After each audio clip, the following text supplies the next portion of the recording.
Hello दोस्तों, मैं दिलकुश मीना और आपके इस नए यूट्यूब चैनल दिलकुश जीएस पर आप सभी लोगों का स्वागत है। ठीक है, आज के वीडियो में हम लोग ने केमिस्ट्री का एक टॉपिक है प्लांक का क्वांटम सिद्धांत, उसके बारे में जानेंगे। ठीक है, क्योंकि प्लांक की जरूरत क्यों पड़ी, प्लांक आया तो क्यों आया और ना उसकी जरूरत क्यों पड़ी। ठीक है, नहीं इस बात को हम अच्छे तरीके से समझेंगे। ठीक है, अब इस बात को समझते हैं, इसको मिटा देते हैं। अब हम लोग पढ़ते हैं, ये जो वाला टॉपिक है ये पूरी की पूरी फिजिक्स की एक बुक है क्वांटम मैकेनिक्स की, लेकिन आज हम इसे फिजिक्स के हिसाब से ना पढ़कर केमिस्ट्री के हिसाब से पढ़ेंगे। ठीक है, और मेरा मेन टारगेट होता है तुम लोगों को समझाना, लिखने पे ज़्यादा फोकस मत किया करो। कुछ लोग हैं कि मेरे बाद में इनकी मेरे पास फ़ोन आता है, इन्हें कहते हैं यार इनकी बोर्ड पे लिख लिख दिया भी कर। भाई साहब, मेरा मूल टारगेट होता है वो लोगों को समझाना रहता है, फिर उसके बाद में इनकी तुम कहीं से भी इनके उस टॉपिक को देख के पढ़ लो अपने हिसाब से। ठीक है, लेकिन समझ में आना चाहिए, मेन चीज यही। ठीक है, अब एक चीज समझ लो, जब हम पढ़ रहे हैं क्वांटम मैकेनिक्स में, क्या क्वांटम मैकेनिक्स, मैं क्वांटम मैकेनिक्स की कहानी आप लोगों को फिर से एक बार बता देता हूँ। इनकी क्वांटम मैकेनिक्स आई क्यों, क्वांटम मैकेनिक्स आई क्यों। पहले क्या था कि जो पदार्थ था, पदार्थ को दो भागों में बांटा गया। जो कोई भी मैटर था, पदार्थ ने इस पदार्थ को दो भागों में बांटा गया। या तो पदार्थ कण होगा या पदार्थ तरंग होगा, नहीं या तो पदार्थ कण होगा या तरंग होगा। ये जो पदार्थ की कण प्रकृति थी, इस कण प्रकृति को समझा दिया न्यूटन ने अपने नियमों से। ने किसने, न्यूटन ने अपने नियमों से। और इस तरंग प्रकृति को समझा दिया मैक्सवेल ने। किसने, मैक्सवेल ने। जैसे हम पढ़ते हैं मैक्सवेल बोल्ट्जमान सांख्यिकी, नहीं क्या, मैक्सवेल बोल्ट्जमान सांख्यिकी। लेकिन एक बात बता भाई मुझे, जो कण होता है, कण, ये कण सूक्ष्म भी हो सकता है, ये कण बड़ा भी हो सकता है। ठीक है, नहीं क्या हो सकता है, बड़ा हो सकता है। कण दो प्रकार का हो सकता है, या तो कण सूक्ष्म होगा या बड़ा होगा। ठीक है, अब पहले क्या था कि पदार्थ को दो भागों में बांटा गया, या तो पदार्थ कण होगा या तरंग होगा। जो पदार्थ की कणीय प्रकृति थी, पदार्थ की कणीय प्रकृति को न्यूटन ने अपने नियमों से समझा दिया और तरंग प्रकृति को मैक्सवेल ने अपने नियमों से समझा दिया। तो को लोगों को लग चुका था कि जो अपनी फिजिक्स है, इन्हें फिजिक्स का विकास बिल्कुल पूरी तरीके से हो चुका है, न फिजिक्स का बिल्कुल पूरी तरीके से विकास हो चुका है। ठीक है, अब ध्यान से समझना। फिर आगे जाकर एक वैज्ञानिक आता है, उस वैज्ञानिक का नाम है डी ब्रोगली। यहां पे क्या बात हो रही है कि कण अलग है और तरंग अलग है। पदार्थ दो प्रकार का है, कण और तरंग। लेकिन डी ब्रोगली आगे आता है, डी ब्रोगली क्या कह देता है कि प्रत्येक कण से एक तरंग संबंधित होती है। प्रत्येक कण से एक कण, तो एक कण से एक तरंग संबंधित होगी। इसने आके पूरी कहानी बदल दी। क्या कहानी बदल दी कि प्रत्येक कण, जैसे स्मॉल एम द्रव्यमान, यहाँ पे आप लोगों को दिख रहा है, जैसे स्मॉल एम द्रव्यमान का कोई कण, नहीं क्या बोल रहा हूं मैं, जैसे स्मॉल एम द्रव्यमान का कोई कण, यदि ये कण विवेग से गति करता है, स्मॉल एम द्रव्यमान का कोई कण यदि ये कण विवेग से गति करता है, तो डी ब्रोगली भैया क्या कहता है, यदि स्मॉल एम द्रव्यमान का कोई कण और वो कण कैसा है, आवेशित कण। कैसा कण, आवेशित कण। मैं कैसा कण, आवेशित कण। न आवेशित कण, और यदि वो न विवेग से गति करता है तो उसके साथ एक तरंग निकलेगी, उस कण के साथ एक तरंग निकलेगी। ने क्या निकलेगी, तरंग निकलेगी। जो अपने ये डी ब्रोगली भैया थे, ये डी ब्रोगली भैया अल्बर्ट आइंस्टीन के समय पीएचडी कर रहे थे, और इनका पीएचडी का टॉपिक था, इनको ये सिद्ध करना था कि एक कण से एक तरंग संबंधित होती है। ये अल्बर्ट आइंस्टीन के पास गए, कौन, डी ब्रोगली। डी ब्रोगली ने अल्बर्ट आइंस्टीन के पास जाके कहा कि मेरे पीएचडी का टॉपिक है कि प्रत्येक कण से एक तरंग रिलेटेड होती है, मुझे सिद्ध करना है। और इन्होंने अल्बर्ट आइंस्टीन को समझा भी दिया कि ऐसे प्रत्येक कण से एक तरंग संबंधित होती है। अल्बर्ट आइंस्टीन को ने अल्बर्ट आइंस्टाइन को जब इन्होंने समझाया तो इन्होंने कुछ इस तरह से समझाया और जो बात कही सही बात कही, तो अल्बर्ट आइंस्टाइन ने भी मान लिया कि हाँ प्रत्येक कण से एक तरंग संबंधित होती, लेकिन तो इसने क्या समझाया, थ्योरेटिकल रूप से समझाया, सैद्धांतिक रूप से बताया, नियम कानून से बताया, न कि प्रैक्टिकली रूप से नहीं समझाया, थ्योरेटिकली रूप से समझाया। ने जो भी नियम कानून थे उन नियमों को जोड़कर इसने बता दिया कि प्रत्येक कण से एक तरंग संबंधित होती। ने इसने प्रैक्टिकली किसको नहीं बताया, अल्बर्ट आइंस्टाइन को नहीं बताया। ध्यान से समझना, इसने क्या बोला, यदि स्मॉल एम द्रव्यमान का कोई कण, यदि ये कण विवेग से गति करता है तो इसके साथ एक तरंग भी निकलेगी, इस कण के साथ एक तरंग भी निकलेगी, यानी क्या निकलेगी, एक तरंग भी निकलेगी। लेकिन आगे जाकर जब देखा गया जो ये तरंग थी, इस तरंग का वेग जब आगे जाकर इनके नियम कानून लगाए गए, कॉन्सेप्ट लगाए गए, गणितीय कैलकुलेशन की गई, जो ये तरंग थी इस तरंग का वेग, ये जो तरंग थी इस तरंग का वेग कण के वेग से अधिक आ गया। अब डी ब्रोगली भैया से बोला तो ने क्या कहा कि प्रत्येक कण से एक तरंग संबंधित होती है। यदि कोई, ये जो बात हो रही है ये सूक्ष्म कणों के लिए बात हो रही है, ये बड़े कणों के लिए बात नहीं हो रही, ये सूक्ष्म कणों के लिए बात हो रही है, जिन कणों का आकार बहुत छोटा है, माइक्रो पार्टिकल, सूक्ष्म कणों के लिए बात हो रही है। ठीक है, बड़े कणों के लिए बात नहीं, ऐसा नहीं कि तुम मैंने टेबल लेवल लेकर चल जाओ। यहाँ पे इसी बात को समझ लो, जो कण भी दो प्रकार का होगा, या तो कण माइक्रो पार्टिकल होगा या कण बड़ा होगा। तो बड़े कण को न्यूटन ने अपने गति के नियमों से बिल्कुल अच्छी तरीके से समझा दिया, इसमें कोई डाउट नहीं रहा। अब बात रही सूक्ष्म कण की। अब सूक्ष्म कण के लिए न्यूटन के जो गति के नियम थे वो न्यूटन के गति के नियम फेल हो गए, न्यूटन भैया फेल हो गया, न्यूटन क्या हो गया, फेल हो गया। ठीक है, न्यूटन क्या हो गया, फेल आ गया। जब आगे डी ब्रोगली आया, डी ब्रोगली ने ये बात बताई कि प्रत्येक कण से एक तरंग संबंधित होती है, लेकिन जब इसकी मैथमेटिकल कैलकुलेशन की गई तो जो तरंग का वेग था वो कण के वेग से अधिक आ गया।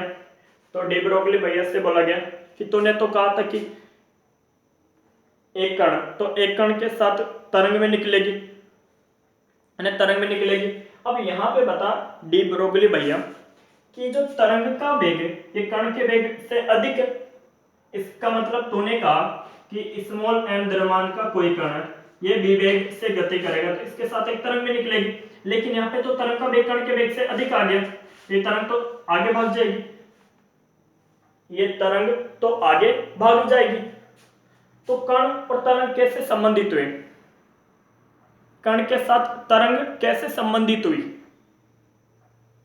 डी ब्रोगली भैया क्या करे, साला इतनी मेहनत की मैंने, जिंदगी भर एक ही तो चीज समझाई और इस चीज में भी मैं फेल हो गया, मेरी तो जिंदगी बेकार, क्या करूं मैं क्या करूं वो लेडीज, मैं हूं आदत से मजबूर।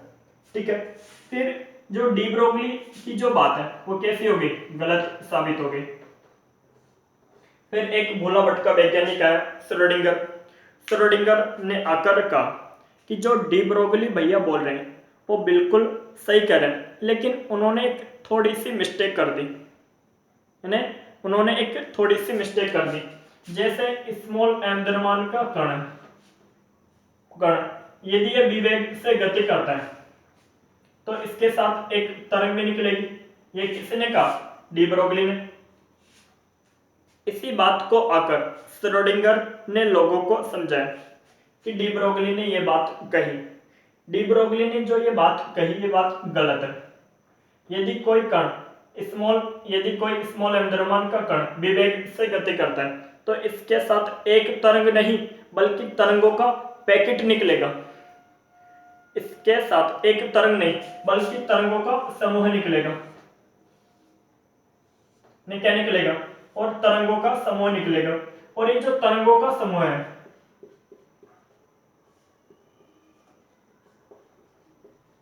क्या निकलेगा, तरंगों का समूह निकलेगा। ये जो तरंगों का समूह है यानी इसका जो वेग है, इसका वेग कण के वेग के बराबर होगा, इन तरंगों के समूह का वेग कण के वेग के बराबर होगा। और श्रोडिंगर ने इस बात को सिद्ध कर दिया, तरंगों के समूह का वेग कण के वेग के बराबर ला दिया। तरंगों के समूह का वेग को कण के वेग के बराबर ला दिया। किसने? श्रोडिंगर ने किसने? श्रोडिंगर ने। ठीक है, तो ये अपनी थोड़ी सी छोटी सी कहानी थी। अब अपना जो मेन टॉपिक है उस मेन टॉपिक पे आ जाओ आप लोग। अब क्या करें, हम भी आदत से मजबूर।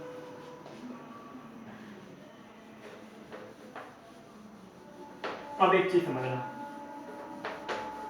मैं हमेशा एक बात समझाने की कोशिश करता हूं, ठीक है? एक चीज समझना, जो अपनी क्लासिकल फिजिक्स थी,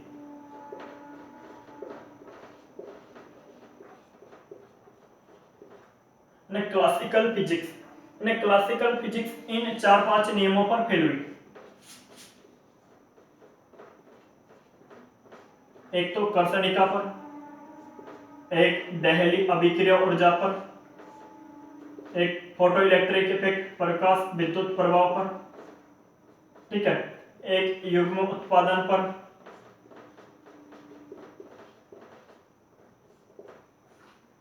है ना, और एक क्रॉम्पटन प्रभाव पर।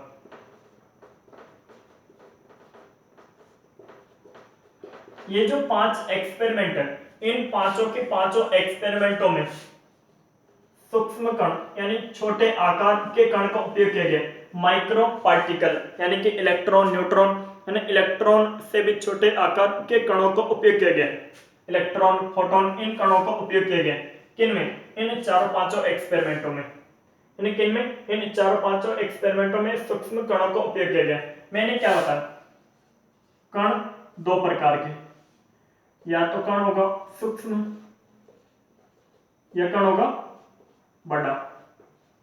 बड़े कण को तो क्लासिकल फिजिक्स ने अच्छी तरीके से समझा दिया ना, बड़े कण को तो क्लासिकल फिजिक्स ने अच्छी तरीके से समझा दिया। और क्लासिकल फिजिक्स तो सूक्ष्म कणों को भी समझा रही थी और लोग इसकी बात को भी मान रहे थे कि हाँ बहुत बढ़िया है तो भाई। लेकिन जब सूक्ष्म कणों को लेकर ये 4-5 एक्सपेरिमेंट हुए, और इन चारों पांचों एक्सपेरिमेंटों को क्लासिकल फिजिक्स से कहा, ये क्लासिकल फिजिक्स तो हमने तो ये 4-5 एक्सपेरिमेंट हुए, ठीक है। अब इन एक्सपेरिमेंटों को तुम अपने नियमों से समझाओ। तो क्लासिकल फिजिक्स जब इन 4-5 एक्सपेरिमेंटों को समझाने लगी, तो जो क्लासिकल फिजिक्स से जो रिजल्ट निकल कर आया और एक्सपेरिमेंट से जो रिजल्ट निकल कर आया, एक तो एक्सपेरिमेंटल रिजल्ट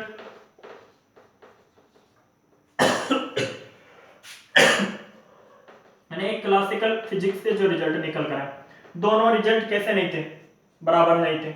या तो एक्सपेरिमेंट गलत है या क्लासिकल फिजिक्स गलत है।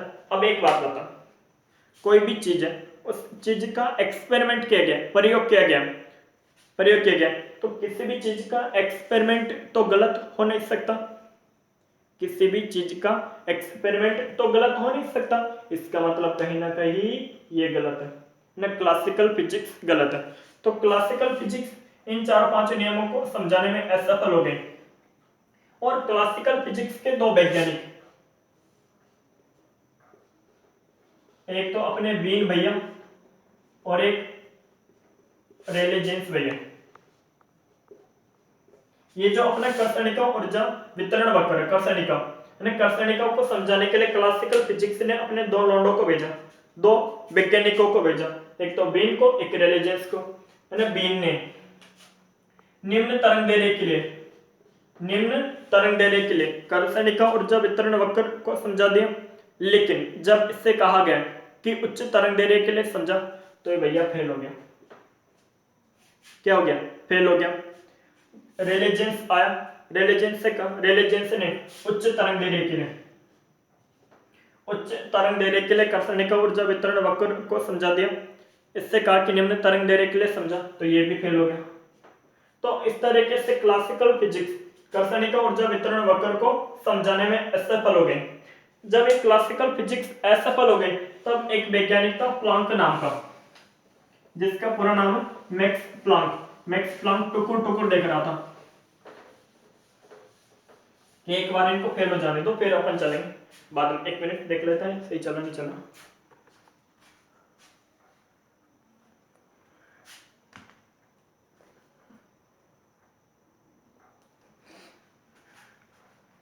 तो मैक्स प्लांक नाम का भैया ने टुकुर टुकुर देख रहा था। वो गाना था ना, टुकुर टुकुर टुकुर टुकुर टुकुर टुकुर देख दनादन, टुकुर टुकुर टुकुर टुकुर टुकुर टुकुर देख दनादन, टुकुर टुकुर देखते हो क्या, चेहरा तेरा जुल्फे तेरी। ज्यादा मजाक मैंने, ठीक है।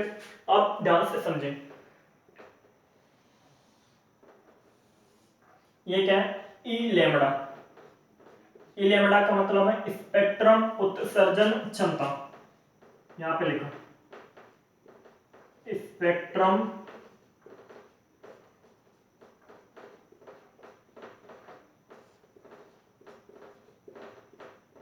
क्षमता, और यहां पे है तरंगेरी।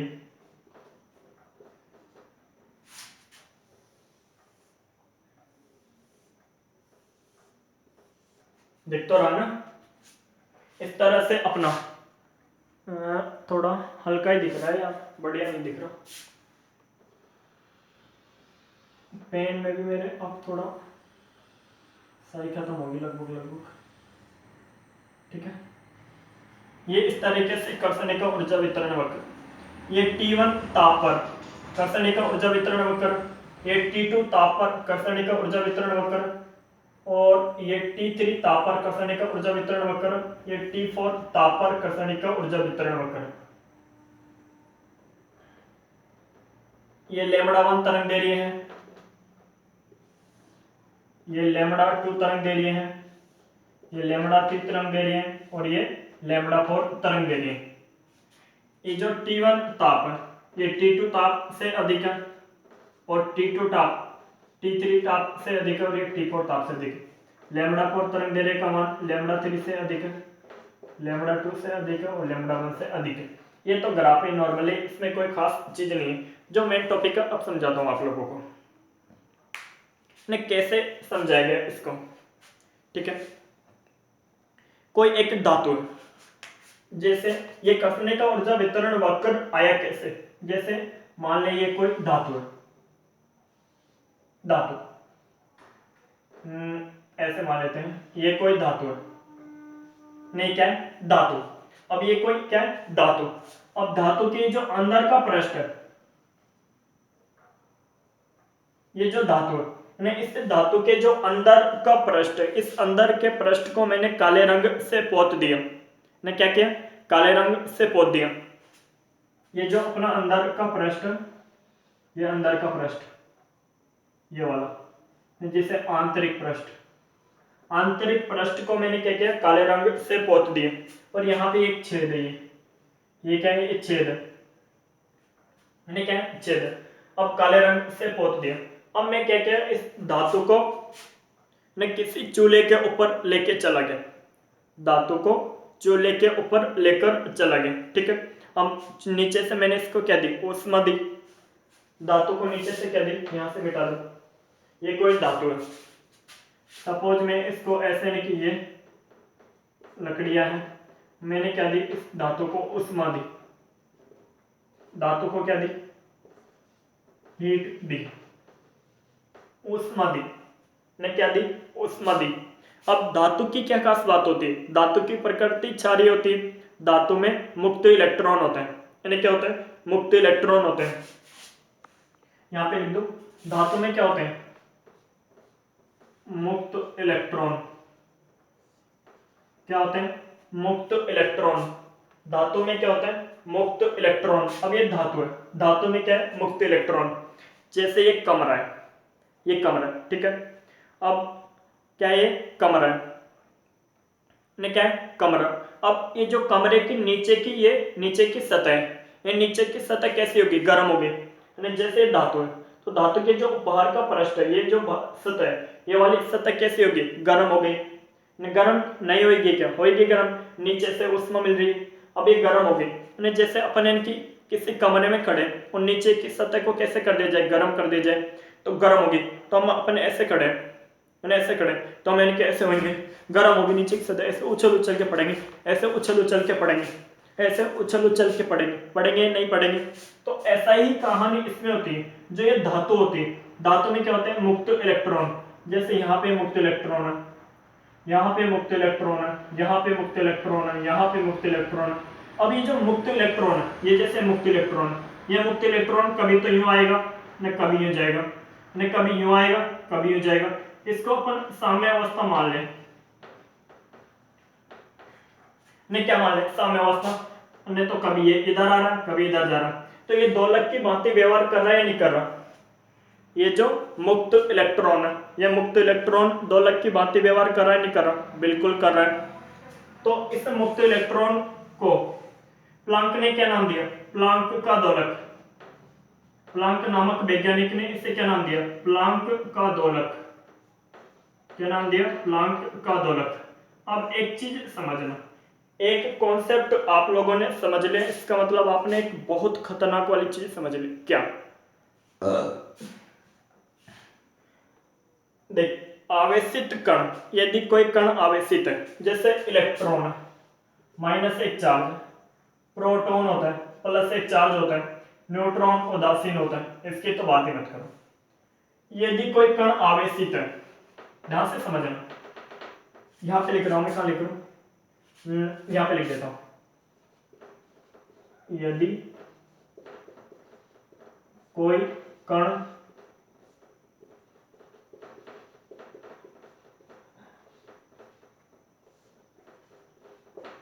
वीडियो चल तो रहा ना, ये कभी भी बंद हो सकता है, इसलिए गड़बड़ लगती है। यदि कोई कण आवेशित है और वो कण स्थिर है, चुपचाप बैठा हुआ है ऐसे, ये कैसा चुपचाप बैठा, मैंने जैसे मैं आवेशित और मैं चुपचाप बैठा हूं, तो मैं केवल विद्युत क्षेत्र उत्पन्न करूंगा। यदि स्थिर है, यदि कोई कण आवेशित है और वो स्थिर है, तो केवल विद्युत क्षेत्र उत्पन्न करेगा, विद्युत क्षेत्र उत्पन्न करेगा, यानी कि विद्युत तरंग उत्पन्न करेगा। लेकिन यदि कोई कण आवेशित है और वो गति कर रहा है, इधर उधर गति कर रहा है, इधर उधर गति कर रहा है, इधर उधर गति कर रहा है, इधर उधर गति कर रहा है, यदि कोई कण आवेशित है और वो क्या है, गतिशील है, तो यहां पे तो इसने तो क्या किया, केवल विद्युत क्षेत्र उत्पन्न के, ये विद्युत चुंबकीय क्षेत्र उत्पन्न करेगा, विद्युत चुंबकीय क्षेत्र उत्पन्न करेगा और इस कण से विद्युत चुंबकीय तरंग निकलेगी। अब यहाँ पे देखिए मुक्त इलेक्ट्रॉन, अब मुक्त इलेक्ट्रॉन से क्या निकलेगी, विद्युत चुंबकीय तरंग। अब ये यहाँ से विद्युत चुंबकीय तरंग निकली, ऐसे टकराई, फिर ऐसे टकराई, फिर ऐसे टकराई, फिर ऐसे टकराई, फिर ऐसे निकल गई। सपोज ये कोई मुक्त इलेक्ट्रॉन है, यहाँ से विद्युत चुंबकीय तरंग निकली, ऐसे आई, ऐसे टकराई, ऐसे टकराई, ऐसे निकल गई। तो इन विद्युत, जो ये धातु थी, इस धातु से क्या निकली, विद्युत चुंबकीय तरंग निकली। इन विद्युत चुंबकीय तरंगों को ही कर्षणिका विकिरण कहते हैं। इन विद्युत चुंबकीय तरंगों को ही कर्षणिका विकिरण कहते हैं। नहीं, क्या कहेंगे, कर्षणिका विकिरण कहते हैं। अब ध्यान से समझने, पहले ये जो धातु थी, इन धातु को ज्यादा टेम्परेचर दिया और इसके लिए ग्राफ बनाया, तो इस टाइप का ग्राफ आ गया। फिर धातु को कम ताप दिया, फिर इसके लिए ग्राफ बनाया, तो इस तरह का ग्राफ आ गया। फिर धातु को और कम ताप दिया, फिर इस तरह का ग्राफ आ गया। फिर और कम ताप दिया, तो इस तरह का ग्राफ आ गया। नहीं, किसके लिए, धातु के लिए। तो यह है अपना कर्षणिका ऊर्जा वितरण वक्र, यानी क्या, कर्षणिका ऊर्जा वितरण वक्र। तो वीन और रेलेजेंस की कहानी समझा दी मैंने कि वीन कैसे असफल हो गया, रेलेजेंस कैसे असफल हो गया।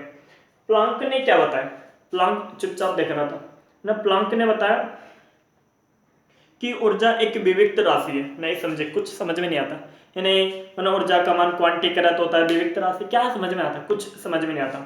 इसने क्या बताया, प्लांक ने कहा कि जो कर्षणिका ऊर्जा वितरण वक्र है, ये अभी तो ये कैसा है, ये सतत है। क्लासिकल फिजिक्स के अनुसार तो ये कैसा है, कंटिन्यूअस है। कहीं पर टूट रहा है कि ये जो कर्षणिका ऊर्जा वितरण वक्र है, ये कहीं पर टूट रहा है क्या, नहीं टूट रहा। तो क्लासिकल फिजिक्स के अनुसार तो कर्षणिका ऊर्जा वितरण वक्र सतत है। लेकिन ये क्या कहता है प्लांक, ये जो कर्षणिका ऊर्जा वितरण वक्र है, ये सतत नहीं है। ये कैसा होता है? विविक्त होता है। और ये कैसा होता है? विविक्त होता है। में कैसा होता है? विविक्त होता है, यानी कि असतत होता है। काल्पनिक ऊर्जा वितरण वक्र असतत होता है। में कैसा होता है? असतत होता है, यानी कि प्लांक कहता है कि जो ऊर्जा का वितरण होता है वो कंटिन्यूअस नहीं होता, बल्कि असतत होता है, और ये पैकेटों के रूप में होता है। सतत नहीं होता, असतत होता है, और ऐसे पैकेटों के रूप में होता है। और प्लांक ने इन पैकेटों को नाम दिया फोटोन। ने क्या नाम दिया? फोटोन। क्या नाम दिया? फोटोन। ने क्या नाम दिया? फोटोन। प्लांक ने इन पैकेटों को क्या नाम दिया? फोटोन।